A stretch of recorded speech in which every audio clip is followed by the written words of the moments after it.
नमस्कार प्रिय मित्रों, स्वागत है आप सभी का अपने चैनल कथा साहित्य दर्पण में। मित्रों, आज हम लोग सुनने जा रहे हैं रामवृक्ष वेनीपुरी जी द्वारा लिखा हुआ रेखा चित्र संग्रह माटी की मूर्ति का एक रेखा चित्र देव। तो रेखा चित्र पर पहुंचने से पहले हम लोग जानते हैं रामवृक्ष वेनीपुरी जी के बारे में कुछ प्रमुख तथ्य।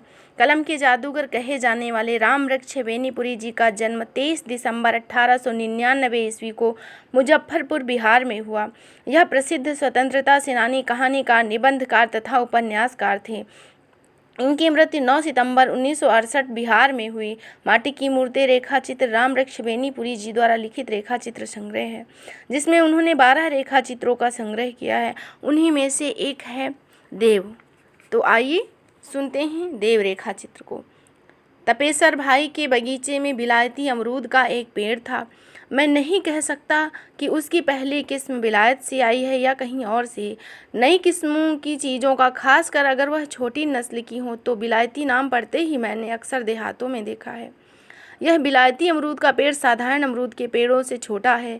इसकी डालियाँ तनिक लचीली, पत्ते गहरे हरे, ज़्यादा चिकने और छोटे छोटे। हम बच्चे इस पर इस तरह टूटते जैसे हमसे रखवाली करने में तपेसर भाई की विशेष चौकसी रखते। देखा है देव तुमने विलायती अमरूद कैसे पक गए हैं? कहो तो तोड़ लाऊं? अरे तपेसर भाई टांगे तोड़ देंगे। हट, बड़े तोड़ने वाले बने हैं। वह तीर सा सन्न से निकला और पेड़ की झाड़ियों की आड़ लेता, छुपता, कहीं झुकता, कहीं छुपता, पेट के बल रेंगता हुआ धीरे धीरे विलायती अमरूद के पेड़ के नीचे पहुंचा। फिर बंदर सा, नन्ही गिलहरी सा सर्र से पेड़ पे चढ़ गया। हमने दूर से देखा उसके छोटे छोटे हाथ ताबड़तोड़ पके अमरूद तोड़ रहे थे। इधर मेरी जीभ में पानी बह रहा था। लोभ से लोभ। धीरे धीरे देव पतली से पतली डाली पर खिसकता गया और मैं देख ही रहा था कि लपक कर एक पका अमरूद वह पकड़ रहा था और उसके पैर के नीचे की डाली अर्र से टूट गई। बाएं हाथ से ऊपर की जिस पतली डाली को वह पकड़े हुआ था, वह भी पूरे बोझ को बर्दाश्त न कर सकी और उसे लिए दे जमीन पर धम से आ गिरा। और यह खरखराहट सर तपेसर भाई को सुनाई पड़ी और अपनी मड़ैया से सोटा निकाले और देव 1 मिनट बैठ भी नहीं पाया। बड़ी फुर्ती से खड़ा हुआ और सिर के बल भागा। बूढ़े तपेसर भाई कहाँ तक दौड़ते, गाली गुप्ता देकर बगीचे में लौट गए। मैं दूसरी राह से जाकर उससे मिला। उसके कोट की दोनों जेबों में पके अमरूद पत्तियों सहित झांक रहे थे। लो खाओ, उसने अपने हाथ से कोट के पॉकेट में डाला। अरे यह क्या? उसने देखा उसकी बाईं बाह निर्जीव झूल रही थी। कोहनी की हड्डी उतर गई थी। मालूम होता है हाथ के 2 टुकड़े हो गए जो चमड़े से जुड़े मात्र हैं। देव ने उस ओर भागने में ध्यान ही नहीं दिया। मैंने समझा अब इस ओर ध्यान जाते ही देव पीड़ा से चिल्ला पड़ेगा, लेकिन वह जरा सा चौंका भर बिना उफ आह की अमरूद की ओर इशारा करते मुझसे बोला, जेब से निकाल लो। मैं क्या निकालता, कांपता हुआ बोला, उफ देव तुम्हारी बाह टूट गई, जुड़ जाएगी। और वह लापरवाही से बोला और मेरे अंगोछे की ओर इशारा करते हुए कहा, जरा इसे समेट कर मेरे गले से बाह को बांध दो। उसकी टूटी हुई बाह को अंगोछे से संभाल कर झोले की तरह उसकी गर्दन से लटकाते हुए मैंने कितनी पीड़ा का अनुभव किया, लेकिन उसकी जरा भी उफ नहीं निकली। उसकी आंखों से कुछ लाल जरूर हो आई थी। मैंने कहा, कैसे हो तुम? क्या दर्द नहीं मालूम होता? होता क्यों नहीं? वाह, लेकिन चिल्लाने से क्या उसका दर्द कम हो जाएगा? होंठ हिल रहे थे। चारों ओर हरियाली ही हरियाली। खेतों में मकई, सवा, धान, गेहूं आदि लहरा रही थी। इस हरियाली में जन्माष्टमी पहुंच गई। आम के बगीचों में मिठुआ, बम्बईहा, मालदार की फसल खत्म हो चुकी थी जरूर, लेकिन अभी भी फजली, भदैया और राही के गुच्छे लटक रहे थे। बगीचे के बीच में जो ठाकुर बाड़ी है, उसमें व्रत की तैयारियां हो रही थी। लोगों की आवाजाही लगी हुई थी। तरह तरह के प्रसाद तैयार किए जा रहे थे। धनिया भूनकर पंजीरी बन रही थी। उसकी सौंधी खुशबू हम बच्चों को पागल बना रही थी। ठाकुर बाड़ी से कुछ दूर हट एक पेड़ पर झूला डाले पेंग पर पेंग लग रहे थे। कब सूरज डूबे, कब आधी रात बीते, कब चांद उगे, भगवान जन्मे और हम फकर फकर पंजीरी फाँके। हम 7-8 बच्चे थे, 1-2 लड़कियां थी, देव भी था। बिना उसके कौन पेड़ पर चढ़कर रस्सी लटकाता और उतनी जोर से पैंग भी कौन भरता। गाने हो रहे थे, हा हा ही की धूम थी। तभी एक लड़की चिल्लाई, सांप सांप। बगीचे से सटी जो बंसवारी थी उसमें एक छोटा सा गेहूं रहता था। प्रायः यह सुन रखा था हमने, लेकिन उस मध्य दोपहरी में जब हम इतने लोग इकट्ठा होकर कोलाहल कर रहे थे, तब सांप निकलेगा इसकी तो कोई कल्पना ही नहीं थी।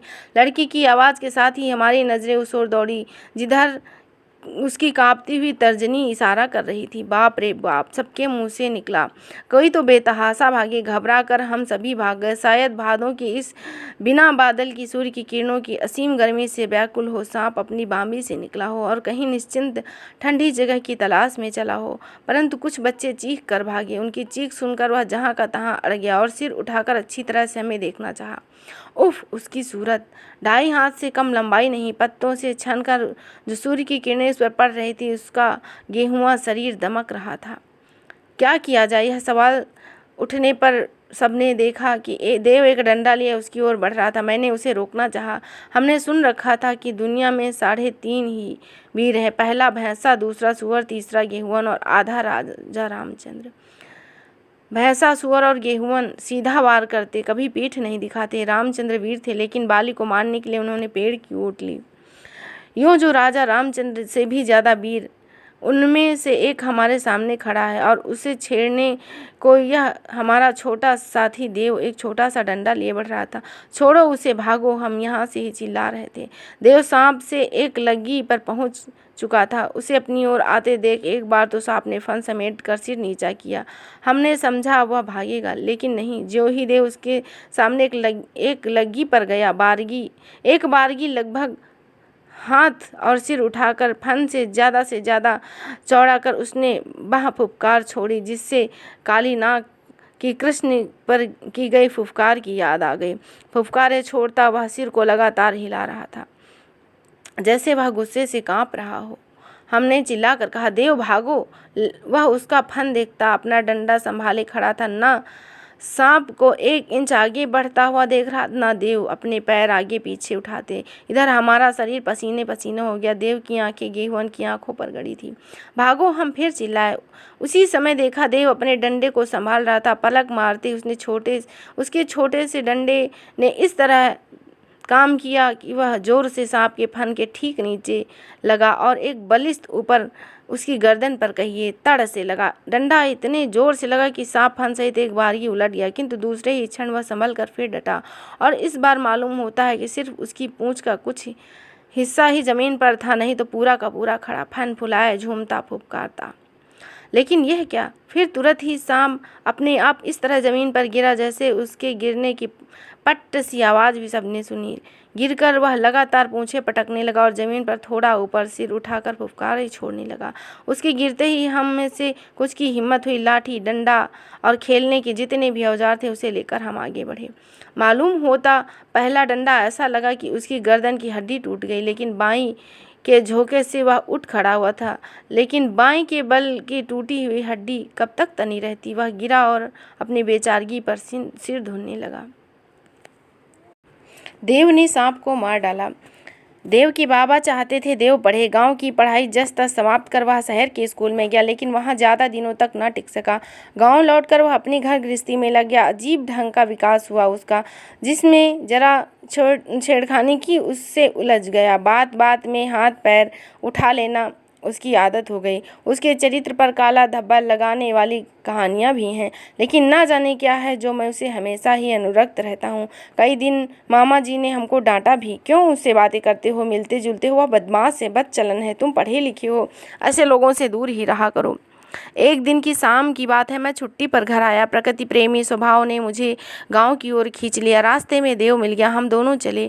एक खेत में शकरकंद की लत्तियां इतनी घनी हो गई थी कि उन पर पैर रखने में मखमल का मजा आ रहा था। लत्तियों में जहाँ तहाँ लाल लाल फूल भी आ गए थे, मानो हरे मखमली फर्श पर गुलाब की कलियां बिछी हो। मैं इस पर बैठ गया। देव कुछ गाओ। खूब, मुझे आता है। कैसी आप बीती? वह मुस्कुरा पड़ा। देव ने हमें हमेशा ही एक गुण को हमने देखा है, वह कभी झूठ नहीं बोलता। वह अपनी प्रेम कथाएं कहने लगा, देहात के वे रोमांस और उन रोमांसों के अनोखे एडवेंचर। कब सूरज डूबा, किस तरह किरणें सिमटी, मालूम ही नहीं हुआ। एकाएक देखा और हमने कहा चलो घर चले। थोड़ी देर साथ आए, एकाएक देव चुप हो गया, फिर बोला, अच्छा आप मेरा साथ क्यों करते हो, आपकी शिकायत होती है ना। मुझे याद है मैं कभी कभी देव से देश दशा पर कुछ बातें कर लिया करता था। मालूम होता कि वे बातें उसके हृदय में गड़ सी गई, किंतु आज उसके इस सवाल पर मैं असमंजस में पड़ गया। और देव और देश कैसे कुछ कहना चाहिए, क्या कह दिया जाए, क्या करोगे खादी पहन। लेकिन खादी तो शहर में ही मिलती है और कोई शहर से यहाँ 20-22 मील दूर है। पर देव की मानो तो अपनी इस कैफियत में कुछ उसको झेप हुई। बोला, अच्छा मैं किसी तरह मंगा लूँगा। देव ने जिस दिन खादी पहनी सारे गांव में एक अजीब दिल लगी है। लोग आपस में कहते 100 चूहे खाए बिलैया हज को जाए। सन 30 का तूफान खत्म ही हुआ था। 32 की आंधी जोरों से चल रही थी। 4,500 बददिमागों के साथ मैं पटना कैंप जेल में रह रहा था। रोज नए नए झुंड आते, पुराने जाते, यहाँ आने जाने की प्रक्रिया चल रही थी। विवाद नहीं रह गया था। महानगर में कितनी नदियाँ गिरती, कितना जलभाव बन उठ जाता, वह अपनी ही तरंगों में मस्त घट घट का ग्वाल। लेकिन एक दिन जब फाटक पे एक परिचित सूरत को भीतर आते देखा तो पता चला यह देव है। तब आश्चर्य और आनंद का ठिकाना नहीं रहा। इधर कुछ दिनों से देव से कम संबंध रह गया था, लेकिन मैं लेखक था, संपादक था, देशभक्त था, नेता था। अब फुर्सत कहाँ थी कि देव की कोई तहरीर खोजता, और देव जेल में, यह तो कल्पना ही नहीं हो सकती।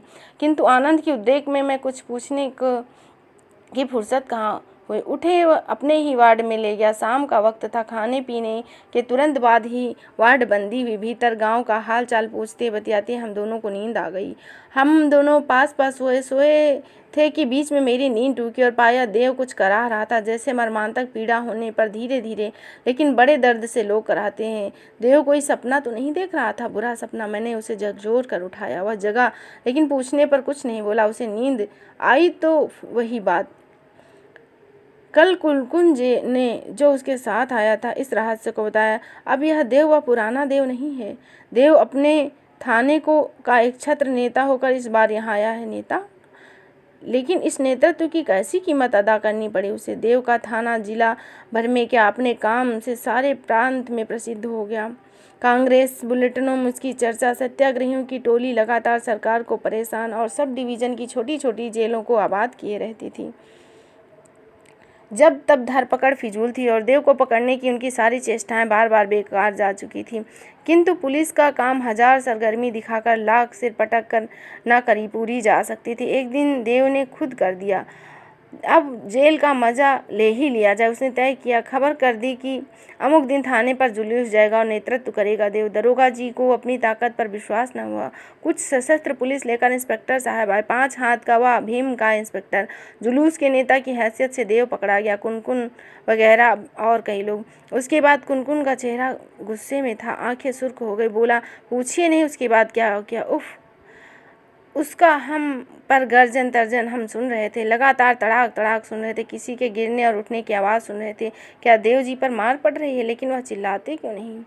और यही न चिल्लाना तो उनके लिए आफत हो गई। इंस्पेक्टर ने अपने चमड़े मड़े डंडे से, थप्पड़ से, घूंसों से, गिरने पड़ने पर भारी बूटों से लगातार प्रहार किया, लेकिन देव जी चिल्लाते कहाँ। उनकी आंखों में आंसू तक न थे। यह भी कि उनकी आन शान और अपनी जान देव के हाथ में थी। फिर देव जी गिरे। वह उनकी छाती पर बूट सहित चढ़ गया और हुमचने लगा। 2-3 हुमच देव जी के मुंह से खून निकल आया। विपाद नहीं रह गया। महानगर में कितनी नदियां गिरती हैं, कितने भाव बनकर उड़ जाते हैं, लेकिन अब मेरी समझ में आया रात में उसकी मर्मांतक पीड़ा। और मैं तो बचपन से ही जानता था कि देव कितना सहनशील है। जब अमरूद चुराते वक्त उसकी बाँह टूट गई तब भी उसके मुंह से आवाज़ न निकली थी। धन्य है ऐसा सहनशील देव। तो इस तरह आपने सुना राम रक्षवेनीपुरी जी द्वारा लिखा हुआ रेखा चित्र देव। आशा करती हूँ यह आपको पसंद आया होगा। तो फिर मिलेंगे एक नए रेखा चित्र के साथ। तब तक के लिए धन्यवाद।